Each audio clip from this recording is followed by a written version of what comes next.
Rain hammered against my windshield as I sat in the grocery store parking lot, groceries slowly warming in the back seat. My phone buzzed. Another text from Marcus asking when I'd be home. I reached for my purse and heard it, a faint vibration coming from somewhere beneath the passenger seat. My phone was already in my hand. I frowned, leaning across the console. My fingers brushed something smooth and cold wedged under the seat. I pulled it out. A phone. Not mine. The screen lit up with a notification that made my blood freeze. Sweetheart Red Heart, new video. I knew that phone case. I'd seen it in Marcus's office last month. He'd claimed it was an old backup device. The unlock screen showed no password. My thumb moved before my brain could stop it. The video opened. There was Marcus, sitting in our living room, wine glass in hand, laughing with a woman I'd never seen. She wore my silk robe, the burgundy one I thought I'd misplaced. He leaned close to the camera and whispered, "She has no clue." The phone slipped from my trembling hands onto the car floor.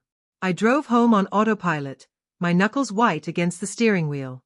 The hidden phone sat in my purse like a live grenade. Every red light felt like an eternity. Every turn brought me closer to the man I thought I knew. When I pulled into our driveway, Marcus was already at the front door, smiling that easy smile that used to make my heart flutter. Now it made my stomach turn. He jogged down the steps, umbrella in hand, opening my car door like the perfect husband. "Hey, beautiful. Let me help with those bags." His voice was warm, familiar, completely normal. I stood there in the rain, studying his face like I was seeing it for the first time. The slight crinkle around his eyes when he smiled. The dimple in his left cheek. 7 years of marriage, and suddenly he was a stranger. He wrapped his arms around me, pulling me close. I stood frozen, staring past his shoulder at our house, wondering what other lies lived inside those walls. "You okay?" he asked, pulling back to look at me. "You seem off." I forced my lips into something resembling a smile. "Just tired. Long day at work." The lie came easily, smoothly. Maybe I'd learned from the best. He kissed my forehead and grabbed the grocery bags, chatting about his day as we walked inside. I followed, the hidden phone burning a hole in my purse. Instead of confronting him right there, instead of screaming and throwing things like every fiber of my being wanted to do, I simply said, "Everything's fine." That night, I sat alone on our bed while Marcus showered, clutching that phone with shaking hands. "My name is Erica Benson. I'm 34 years old. I've been married to Marcus for 7 years. Until an hour ago, I thought I had a life most people dream of. A beautiful home in the suburbs. A husband who brought me flowers every Friday. Sunday morning pancakes and lazy afternoons. Now I realized I'd been married to an actor." The water shut off in the bathroom. I had maybe 2 minutes. My thumb hovered over the phone's gallery icon. Part of me wanted to throw it away, pretend I'd never found it. But I couldn't unknow what I already knew. I opened the gallery. Dozens of videos stared back at me, thumbnails of my husband's face mixed with unfamiliar locations. I clicked on one dated 3 weeks ago. The woman from the first video appeared on screen, younger than me, maybe 28, with long dark hair and a smirk that made my jaw clench. She was mocking my voice. Actually imitating me. "Oh Marcus, I'm so excited for our anniversary," she said in an exaggerated high pitch, nothing like how I actually sounded. "Should we go to that same boring restaurant again?" Marcus's laugh echoed through the phone's tiny speaker. "God, she's so predictable," he said, his voice dripping with contempt I'd never heard directed at me. 10 years together, and she still thinks I'm the same guy she married. She still thinks I love her." The woman giggled, running her fingers through her hair. "When are you going to leave her?" "Soon," Marcus promised. "After the promotion goes through. Then she's done." My tears had stopped falling somewhere during the video. Now there was only cold, crystallizing fury. I whispered to the empty room, "You'll wish you never recorded this." I heard Marcus turn off the bathroom light. With trembling fingers, I closed all the apps and shoved the phone deep into my nightstand drawer, burying it under old magazines and forgotten bookmarks. When he emerged in his pajamas, toweling his hair dry, I was lying in bed scrolling through my own phone, the picture of casual normalcy. "You coming to bed soon?" he asked, climbing in beside me. I set my phone aside and turned to him, studying the face I'd kissed 1,000 times. Actually, I was thinking, I said, forcing brightness into my voice. Maybe we should redecorate the living room. Give it a fresh look. His face lit up with genuine surprise and pleasure. Really? You've been saying that room's fine for years. I know. But I think it's time for a change. I reached over and kissed his cheek, tasting toothpaste and lies. A fresh start. He pulled me close, and I let him, lying rigid in his arms while my mind raced through possibilities. He fell asleep within minutes, his breathing deep and even. I stared at the ceiling in the darkness, listening to the sound of rain against the windows. That night, I didn't sleep at all. The next 3 days passed in a blur of false normalcy. I made Marcus breakfast, kissed him goodbye, went to work at the dental office where I managed scheduling and billing. But every spare moment, I was watching those videos. Every lunch break locked in my car. Every evening while he watched television downstairs, I'd excuse myself to take a bath and spend an hour cataloging his betrayal. The affair started 8 months ago, according to the earliest video. Her name was Madison Cole. She was a marketing consultant he'd met at a conference in Chicago. The same conference where he'd called me every night, claiming he missed me terribly. I took notes in a small journal I kept hidden in my work bag. Dates, locations, details. Screenshots printed quietly at the office when no one was looking. Each new discovery was a knife twisting deeper, but also ammunition I carefully stored away. Then I found the video that changed everything. Marcus, drunk and philosophical, talking to Madison about his master plan. After this promotion, I'm gone. New life, new city, new everything. She'll never see it coming. I started mapping his lies like a detective building a murder case. His business trips to Atlanta weren't business at all. I found hotel receipts for romantic suites, restaurant charges for two, even a weekend getaway to Charleston I'd known nothing about. He'd told me he was visiting his college roommate that weekend. His college roommate who, according to social media, had actually been in Europe at the time. The pattern emerged with sickening clarity. The same lies he told me, he told Madison. Word for word. You're the only one who really knows me. I've never felt this way before. You make me want to be a better man. Lines he'd used on me years ago, recycled like hand-me-down clothes. I documented everything in a spreadsheet only I could access, password protected and backed up to the cloud. Locations, dates, expenses. The financial trail alone was damning. Then I found the video that made me physically sick. It was filmed in our bedroom. Our bed. While I'd been at my sister's house helping her move. The rage that filled me then was volcanic, white-hot and all-consuming. That night, alone in the shower while Marcus watched some game downstairs, I finally broke. The tears came in wrenching sobs that I muffled against my wet arm. 7 years. 7 years of building a life together. The miscarriage we'd survived 3 years ago, him holding me while I cried for the baby we'd lost. The night his father died, me sitting with him in the hospital until dawn. The 1,000 small kindnesses, the inside jokes, the shared dreams of the future. All of it contaminated now. All of it lies. I slid down the shower wall, water beating against my back, and let myself fall apart completely. But when I finally stood up, looked at myself in the fogged mirror, something had shifted. The grief was still there, but beneath it ran a current of something harder, sharper. Resolve. I wiped the mirror clean with my palm and stared at my reflection. Red-eyed, hair plastered to my skull, but my jaw was set. I whispered to that broken woman in the mirror, "You're not taking me down. I'm taking you down." The crying was over. The planning had begun. The next morning, I came downstairs bright and smiling, wearing the yellow dress Marcus always said he loved. I made his favorite breakfast, scrambled eggs with cheese and bacon, toast cut diagonally the way he preferred. He looked up from his phone, surprised and cautiously pleased. "What's all this? Can't I do something nice for my husband?" I set the plate in front of him, poured fresh coffee, kissed the top of his head. His confusion was visible, but he was too relieved to question it. After days of me being distant, this return to normalcy must have felt like a reprieve. "I was thinking," I said, sitting across from him with my own coffee. "That big promotion interview next week. Want help preparing? I could quiz you on potential questions." His face lit up. "Would you? That would be amazing, babe." I've been so stressed about it. Of course. We're a team. The words tasted like ash, but I kept smiling. He reached across the table and squeezed my hand, genuine gratitude in his eyes. I squeezed back, all while mentally noting that his office keycard was sitting right there on the counter, next to his wallet. That evening, while Marcus showered after his gym session, I made my move. His keycard went into my purse, replaced with an identical card I'd ordered online 2 days ago. He'd never noticed the difference. 3 nights later, I used it. Marcus was at his weekly basketball game, wouldn't be home until after 10. I drove to his office building, heart hammering, dressed in dark clothes like some amateur spy. The building was mostly empty, just a few cleaning staff and late working lawyers. I walked through the halls like I belonged there, nodded at a janitor, and let myself into Marcus's office. His computer was password protected, but I'd watched him type it enough times. Our wedding anniversary. The irony wasn't lost on me.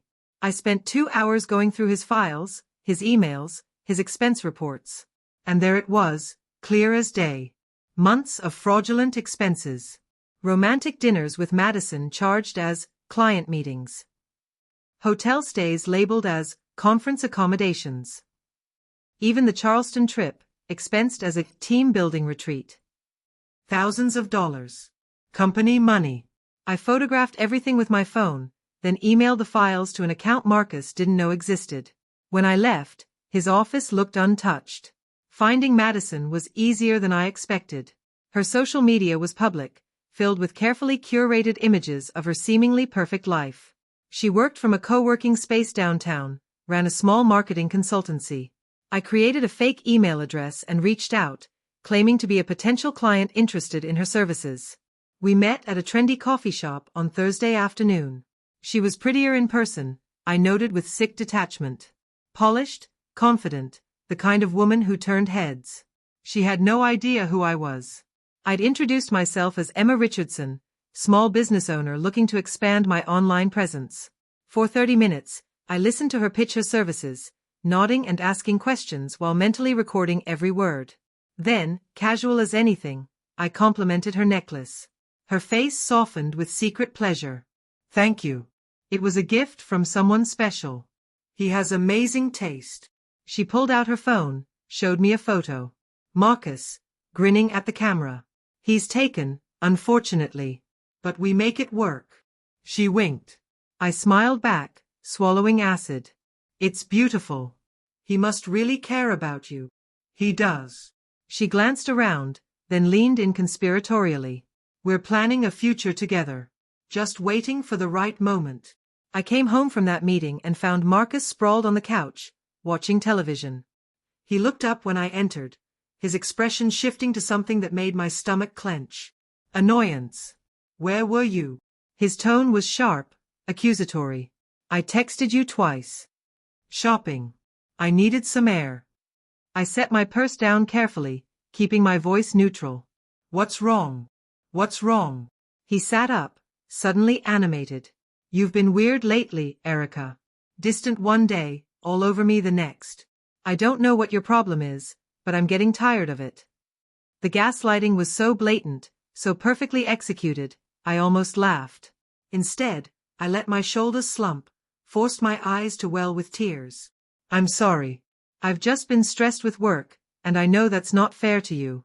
You're right. I've been all over the place. His anger melted instantly, replaced by that concerned husband mask he wore so well. Hey, come here. He pulled me down beside him, and I let myself fold into his embrace, playing weak, playing apologetic. You're lucky to have me, you know. Not every guy would put up with this mood swing thing you've got going on. I nodded against his chest, biting my tongue until I tasted blood. That night, after he fell asleep, I transferred $43,000 from our joint savings into a private account he didn't know existed. 2 weeks later, I threw a dinner party. The first we'd hosted in over a year. I invited our closest friends, Marcus's co-workers, my sister and her husband. Spent all day cooking, setting the table with our good china, arranging flowers like I was auditioning for a lifestyle magazine. Marcus was confused but pleased, playing the proud husband as our guests arrived. Over wine and roasted chicken, he held court at the head of the table, telling stories about his career, dropping casual mentions of the upcoming promotion. The key to success, he said, his second glass of wine making him philosophical, is honesty and hard work. That's what I've always believed in. Integrity in everything you do. Our friends nodded approvingly. My sister caught my eye across the table, and I smiled serenely back. What none of them knew was that my phone was recording audio from my pocket, capturing every word of his performance. Every lie about his character, every false claim of honesty. Evidence of what kind of man he really was. To Marcus, someone toasted. The most honest guy I know. Everyone raised their glasses. Including me. My smile never wavered. The next morning, over coffee, I planted the seed. I've been thinking about our anniversary next month. Marcus looked up from his tablet, wary but interested. Oh yeah. I want to do something special. Really special. Maybe plan a big party, invite everyone we know. Celebrate 7 years together. I watched his face carefully. A flicker of something, guilt maybe, or calculation, crossed his features before the smile locked into place. That sounds great, babe. Whatever you want. I was thinking we could renew our vows. Make it official, you know? Show everyone how committed we are to each other. His smile strained at the edges. Isn't that a little over the top? Maybe. But I love you, Marcus. I want the whole world to know it. I reached across the table and took his hand. Unless you don't want to? No. Of course I do. It's just a lot of planning. I'll handle everything. You just have to show up. I squeezed his hand, looking at him with what I hoped passed for adoration. You'll do that for me, right? Of course. He squeezed back, but his palm was sweating. That afternoon, I paid a private investigator in cash. $500 for a week of surveillance. Money well spent. The investigator's report arrived via encrypted email 7 days later. I read it in my car during my lunch break, hands shaking so badly I could barely scroll.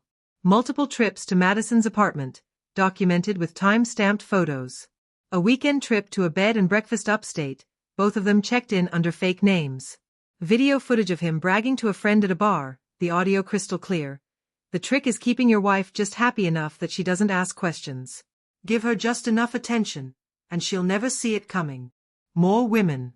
2 others besides Madison, both brief affairs that had ended months ago. My husband wasn't just a cheater. He was a serial liar, a man who treated faithfulness like a hobby he'd grown bored with. The investigator had even tracked his finances, found a separate credit card I'd known nothing about. More hotel rooms, more dinners, more gifts for women who weren't his wife. I sat in that parking lot for 20 minutes, staring at page after page of evidence. Then I smiled. Slowly at first, then wider. I texted back, "This is perfect. Send me the final invoice." It was time to make Marcus famous. The kind of famous that ruins lives. Over the next few days, Marcus grew increasingly uneasy. He'd catch me watching him sometimes, and I'd quickly look away, like I'd been lost in thought. His paranoia was showing. "Are you sure everything's okay?" he asked one night, studying my face. "You've been acting strange." I set down my book and looked at him with perfect calm. "Everything's fine. Why would something be wrong?" "I don't know. You just seem different." "Different how?" "I can't explain it." He shook his head, frustrated. "Forget it." But he couldn't shake it. My serenity, my lack of emotional reaction, it unnerved him more than anger ever could. I cooked his favorite meals, kept the house immaculate, smiled at all the right times. Perfect wife, playing her part flawlessly. At night, I'd lie awake listening to him toss and turn, his sleep restless. Good. Let him wonder. Let him worry. One evening, I even suggested he leave his car unlocked again. "You always forget to lock it when you come home from the gym. Someone could steal something." He went pale. "I'll be more careful." That night, I returned the hidden phone to its original spot under his passenger seat. Exactly where I'd found it 5 weeks ago. Let him discover it missing. Let him panic about where it might be. Our anniversary dinner arrived with perfect timing. I'd planned everything meticulously, reserved our favorite restaurant, invited close friends to join us for dessert afterward. I wore the red dress Marcus had bought me 2 years ago, did my makeup carefully, played the role of devoted wife celebrating 7 years of marriage. Over candlelight and expensive wine, we toasted to new beginnings. To us, Marcus said, raising his glass. His smile was tight, forced. To 7 more years. To honesty, I added, watching his eyes. And trust. We clinked glasses. His phone buzzed on the table. Once, twice, 3 times. Messages lighting up the screen. He flipped it over quickly, but I'd already seen Madison's name. Work stuff, he muttered. It can wait. Of course. I took another sip of wine. You know, you left your car unlocked again yesterday.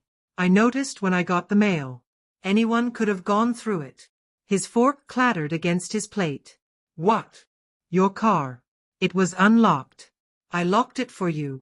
I smiled sweetly. You really should be more careful with your things. The color drained from his face. His hand moved instinctively toward his jacket pocket, checking for something. His mind was racing, I could see it. Wondering if I knew. Wondering how much I'd seen. The next morning, Marcus's phone rang at 7:30. I was making coffee when I heard his sharp intake of breath, the sudden tension in his voice. What? Right now? He was pulling on clothes before the call even ended, his face ashen. I have to go to the office. HR wants to meet with me. At 8 in the morning? That's unusual. I handed him his coffee, perfectly calm. Is everything okay? I don't know. They wouldn't say. He gulped the coffee, burning his tongue, barely noticing. I'll call you later. He was out the door in minutes, speeding down our street like his life depended on it. Because, in a way, it did. I'd sent the anonymous email to his company's HR department 2 days ago. Detailed evidence of expense fraud, video and photo documentation, timestamps matching his fake expense reports. All sent from an untraceable account, carefully worded to avoid any hint of personal vendetta. Just a concerned citizen reporting financial irregularities. By 9 o'clock, my phone rang. Marcus, his voice shaking with barely controlled rage. Did you do this? Do what? I kept my voice innocent, concerned. Marcus, what's happening? They suspended me. They're investigating expense fraud. Someone sent them evidence. Evidence of what? I need to come home. We need to talk. I'm here. I hung up and made myself another cup of coffee. Then I sat at the kitchen table and waited. He stormed through the front door 20 minutes later, his face red with fury and something else. Fear. Where is it? He demanded.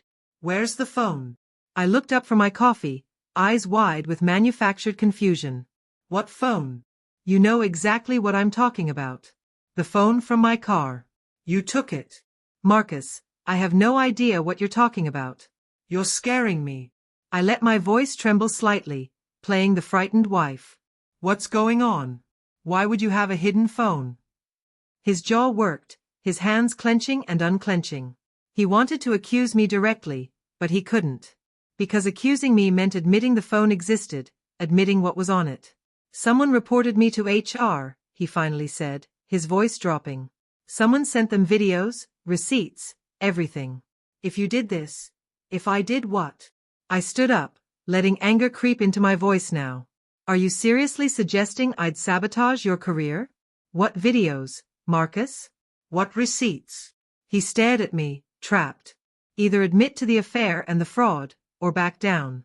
Forget it. He grabbed his keys. I need to think. Where are you going? Madison's. The name slipped out before he could stop it. We both froze. Who's Madison? I asked quietly.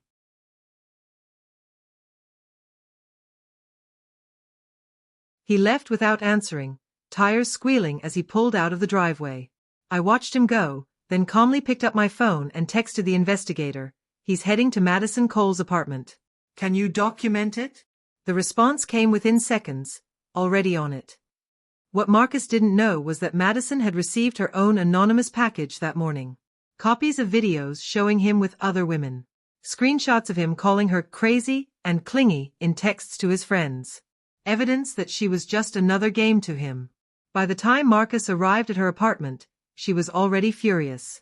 The investigator sent me a video later that day. Madison screaming at Marcus on her doorstep, throwing his things at him, telling him she'd already talked to HR investigators to protect herself from being implicated in his fraud. She'd given them everything. Every text, every email, every receipt. To save herself, she'd burned him completely. I watched that video 3 times, each viewing more satisfying than the last. That evening, my phone buzzed with a text from Marcus. "I hope you're happy. You ruined me." I typed back, "You ruined yourself. I just made sure everyone else knew about it." I didn't send it. Instead, I deleted it and responded, "I don't know what's happening, but I'm here when you're ready to talk." Playing the role until the very end. The divorce papers arrived by courier on a Tuesday morning. Marcus had finally come home the night before, defeated and broken, sleeping in the guest room without a word. When he saw the papers on the kitchen counter, his face went gray. "Erica, please. We can work through this."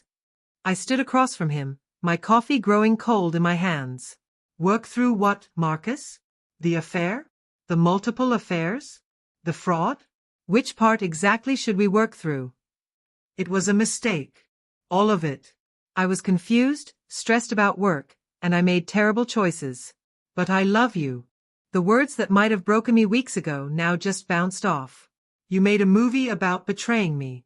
You recorded yourself mocking me, planning to leave me. You used our money, your company's money, to fund your lies." I set my coffee down. "I'm not working through anything. I'm finishing the story." He noticed it then. The papers weren't just divorce papers. A prenuptial agreement? His voice cracked. "We don't have a prenup. Actually, we do. Remember that document you had me sign 7 years ago? The one you insisted was just a formality to protect your assets." I smiled sadly. "Your lawyer wrote it." "My lawyer just explained it to me. Any proven infidelity means you forfeit your claim to marital assets. The house, the savings, the car. All mine." Word spread through our small town like wildfire. Marcus's suspension became termination when the full extent of his fraud was discovered. His boss called him a liability in an email that somehow got leaked. Friends stopped calling, stopped texting. His name became shorthand for caution, whispered in warnings. His co-workers distanced themselves at company events. I heard through mutual friends that he'd moved into a cheap apartment across town, his car repossessed, his savings drained from legal fees. Madison had posted about the situation online, carefully omitting her own involvement, painting herself as another victim of a married liar. The post went viral in our local community. Thousands of shares, hundreds of comments condemning Marcus. His reputation was ash. Meanwhile, I quietly packed my belongings. The house sold quickly, far above asking price. I donated half the furniture to charity, kept what mattered. Photos of my parents, my grandmother's china, books I'd collected over the years. Everything else was just stuff, contaminated by memories I no longer wanted. My sister helped me load boxes into a moving truck on a bright Saturday morning. "You okay?" she asked, hugging me tight. "I'm getting there," I said. And I meant it. For the first time in months, I felt light. Free. Like I'd been carrying a weight I didn't realize was there until I set it down. 6 months later, I was living in a bright apartment in Charlotte, 2 hours away from the town where my marriage had died. I'd used my settlement money to start my own interior design business, something I'd dreamed about for years but never pursued. The work was challenging, fulfilling, mine. I'd made new friends, joined a book club, started taking pottery classes on Thursday evenings. Simple pleasures that felt revolutionary after years of walking on eggshells. My apartment had large windows that let in morning light, plants I actually remembered to water, furniture I'd chosen for myself. No compromises, no one else's taste to consider. Just mine. I was arranging flowers one Sunday afternoon when my phone rang. Unknown number. I almost didn't answer. "Hello? Erica. It's me. Marcus." His voice was rough, unfamiliar. I hadn't heard it in half a year. "How did you get this number?" "Your sister." "Please, don't hang up. I just need 5 minutes." Against my better judgment, I listened. "I'm broke. I lost my job, my apartment. I've been sleeping on a friend's couch." His voice cracked. "I know I don't deserve your help. I know what I did was unforgivable. But I'm desperate. If you could just loan me something to get back on my feet. We met at a coffee shop downtown, neutral territory. I arrived first, ordered tea, and waited. When Marcus walked in, I barely recognized him. He'd lost weight, his clothes hanging loose on his frame. His hair was longer, unkempt. Dark circles shadowed his eyes. He looked like what he was, a man who'd lost everything. He sat down across from me, hands trembling as he wrapped them around the coffee cup I'd ordered for him. Thank you for meeting me. 5 minutes, Marcus. That's what you asked for. He nodded, swallowing hard. I need help. Financial help. I can't find work. Nobody will hire me after what happened. I've burned through everything. I'm asking you, not as my ex-wife, but as someone who once cared about me. Please. I looked at him for a long moment. Studied the desperation in his eyes, the defeat in his posture. A part of me, the part that had loved him once, felt a flicker of pity. But then I remembered. The videos. The mockery. The casual cruelty. The way he'd planned to discard me like I was nothing. No. The word was simple, final. His face crumpled. Erica, please. I reached into my purse and pulled out a folded piece of paper. Set it on the table between us. What's this? The last video you recorded. The one where you and Madison mocked me. I stood up, leaving the paper on the table. Marcus stared at it like it might burn him. That video wasn't meant for my eyes, I said calmly. But it opened them. It showed me exactly who you are. Not who I wanted you to be, not who you pretended to be. Who you actually are. I picked up my purse, my keys. You destroyed yourself, Marcus. Not me. You made the choices that led you here. Every lie, every betrayal, every moment you thought you were clever enough to get away with it. You built this prison yourself. I'm sorry, he whispered. I know. You're sorry you got caught. Sorry you're facing consequences.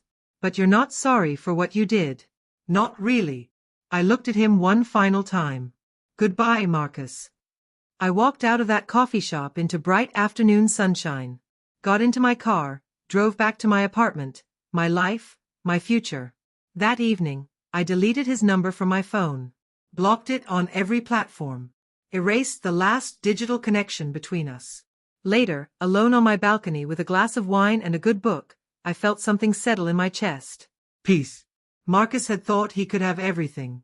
2 lives, multiple women, no consequences. He'd gambled on my silence, my compliance, my love making me blind. He'd bet on the wrong woman. Betrayal doesn't destroy you, I thought, watching the sun set over Charlotte's skyline. It reveals you. Shows you who you really are beneath the performance, beneath the fear of being alone, beneath the desperate need to be loved. I was never his victim. I was his lesson. And I was finally, completely, beautifully free.